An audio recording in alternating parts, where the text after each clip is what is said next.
They shouted for 3 days and 3 nights. People came from everywhere.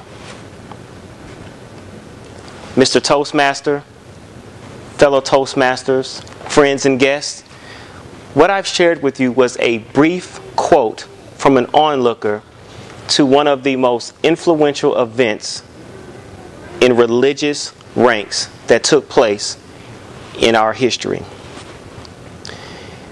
Many of you may have never heard of a gentleman by the name of William J. Seymour. He was a one-eyed minister born to 2 parents who were freed slaves in Centerville, Louisiana. He was very passionate about ministry. There was one occasion where William J. Seymour was speaking, and a woman was so moved that she asked him, "Would you please come speak at our church in Los Angeles, California?" After some reluctancy, he accepted and was on his way to Los Angeles, California. Upon arrival, he was met by the pastor of the church, Pastor Julia Hutchins. She was excited about the word that he had to share. She looked forward to it because the person that invited him said his character was impeccable. His message was undeniable. So here it was, Sunday morning. William J. Seymour takes the pulpit and he preaches about the Holy Spirit, being filled with the Holy Spirit, with the evidence of speaking in tongues. Needless to say, people were ecstatic about the message. He was scheduled to speak the following Sunday. Excited, he showed up to the church the following Sunday, only to find that Pastor Julia Hutchins had padlocked the front door. Apparently the message of the Holy Spirit and speaking in tongues didn't go over so well with the leaders. However, there was one gentleman by the name of Edward Lee. He felt something when William J. Seymour spoke. He invited him to stay with him at his home in California.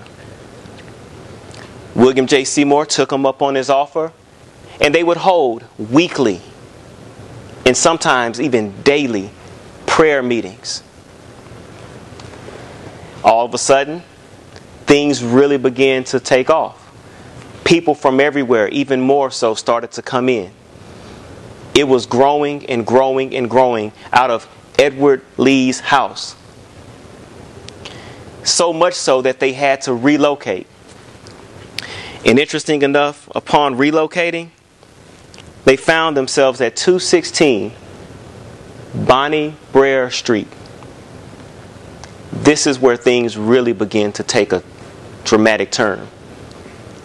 William J. Seymour had been speaking for 5 weeks straight.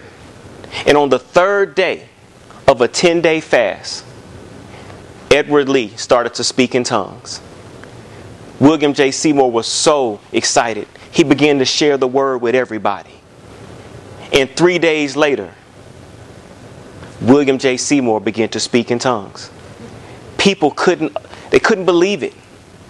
It was amazing.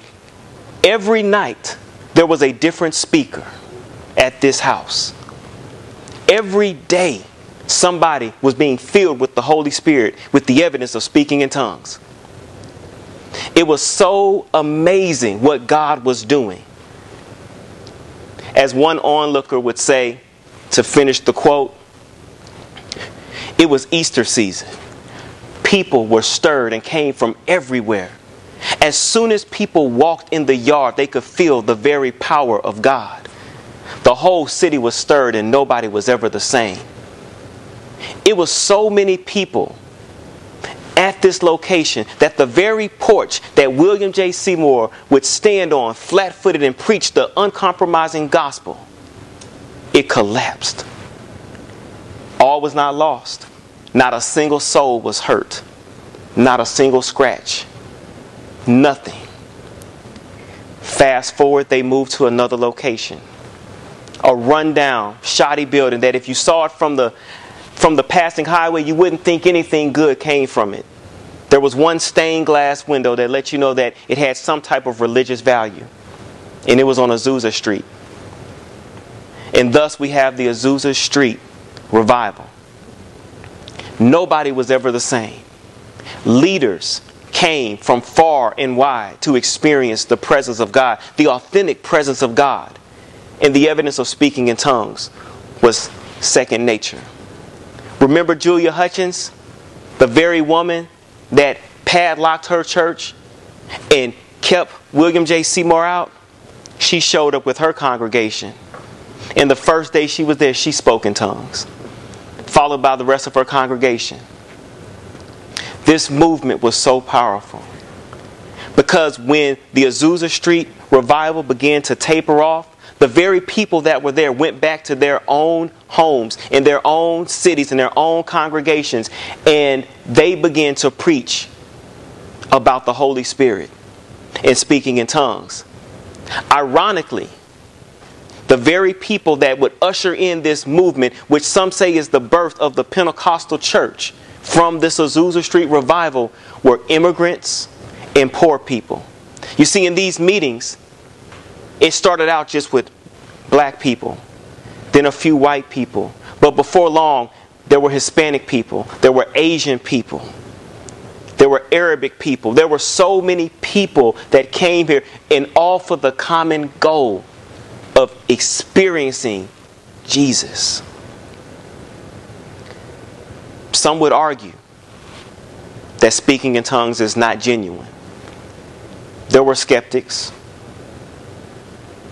There were people who didn't believe at all.